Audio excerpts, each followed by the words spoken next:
Subhanallah, hampir semua orang non-muslim itu datang kepadanya sinyal. Hampir orang-orang Islam orang non-muslim yang datang kepada saya ucapin syahadat. Semua kisahnya kalau bagi saya sih, kalau kita mungkin dengar biasa-biasa saja. Ada yang merinding karena dengar azan, ada yang karena melihat jilbab, ada yang karena melihat orang ke masjid, ada yang karena mendengar beberapa ayat Al-Quran, gitu kan. Semuanya yang mungkin kita biasa dengar, tetapi subhanallah mereka berbeda. Sinyal Allah datang. Ada satu teman saya di Surabaya, teman dekat saya, dia ceritakan pengalaman dia. Tetangganya ada seorang pastor. Pastor ini berarti orang Katolik.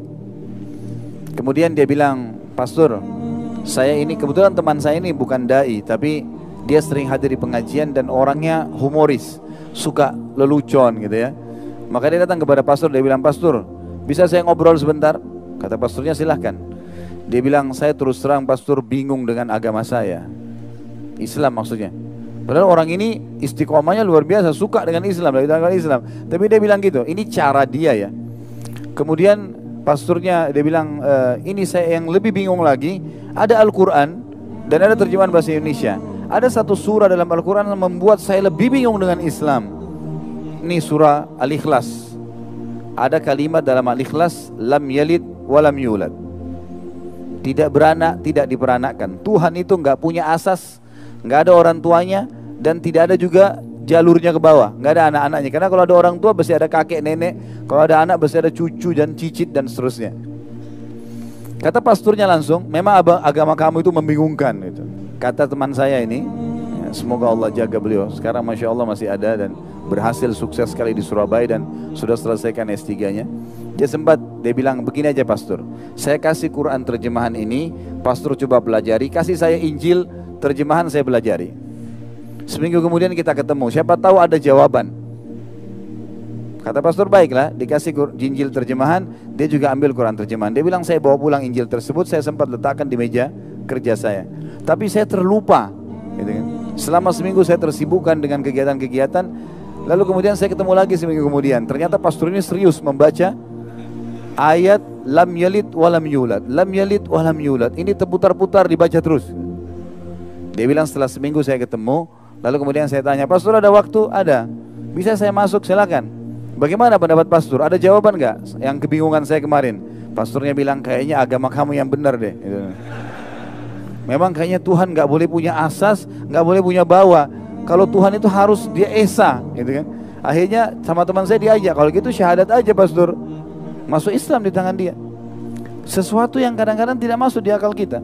Ada teman saya di Makassar kemarin, Syekh Ali Rimi dari Mekah, dan ada satu lagi Syekh Hamad dari wilayah Hail. Dua orang ini diutus oleh Saudi jadi dosen, satu di UIN, satu di UMI di Makassar. Saya sering kali kalau waktu berapa tahun lalu saya di Makassar, ini kisah sekitar mungkin 9-10 tahun yang lalu, saya telepon, sering kalau ada apa-apa saya beritakan, "Akhi kalau butuh apa-apa telepon saya saja." Dia bilang, "Baiklah." Satu waktu dia telepon saya, dia bilang, "Khalid coba kesini penting." Saya bilang, "Kenapa?" Dia bilang, "Ada orang mau masuk Islam." Baiklah kalau gitu saya datang. Saya datang ke sana, naik motor, sampai di sana saya tanya, "Mana orang yang mau masuk Islam?" Di sebelah dia kebetulan ada salah satu marketing obat yang sering keliling-keliling di apotik. Itu ternyata dia. Kata teman saya Ali Harim ini orang yang mau masuk Islam nih. Saya tanya, "Mas saya mau masuk Islam." Dia bilang, "Iya." "Kenapa Mas mau masuk Islam?" Dia bilang, "Saya kagum lihat dua orang Arab ini. Setiap azan pasti ke masjid, gitu kan. Pasti kalau dengar azan ke masjid, setiap saya masuk ini pasti jalan ke masjid." Waktu saya tanya, memang bisa bahasa Indonesia tapi terbata-bata. Waktu saya tanya kenapa, dia bilang ini perintah Tuhan. Dia bilang, "Saya pertemukan dengan keadaan saya seminggu sekali ke gereja aja saya masih malas. Ini orang satu hari dipanggil, waktu saya tanya berapa kali, dia bilang 5 kali. Begitu rajinnya dia pergi. Kalau gitu saya tahu ini agama benar, saya mau ikut deh." Hanya begitu. Antum sekarang dengar azan sehari berapa kali? Jawab gak ke masjid? Jadi unik sekali gitu ya. Orang masuk Islam itu sesuatu yang luar biasa. Jadi jangan pernah berpikir, "Oh Islam ini sulit untuk ditawarkan. Oh Islam ini diterima atau enggak ya? Untuk berdialog, untuk berbicara menawarkan Islam saya harus hafal Injil nggak? Atau saya hafal Taurat nggak?" Itu tidak perlu. Tawarkan Islam, selebihnya tawakal kepada Allah. Karena tugas kita hanya menyampaikan. Allah berkata kepada Nabi Muhammad SAW dalam Al-Quran, "Ma alaika illal balag." Tugasmu hanya menyampaikan hai Muhammad, nggak lebih dari itu.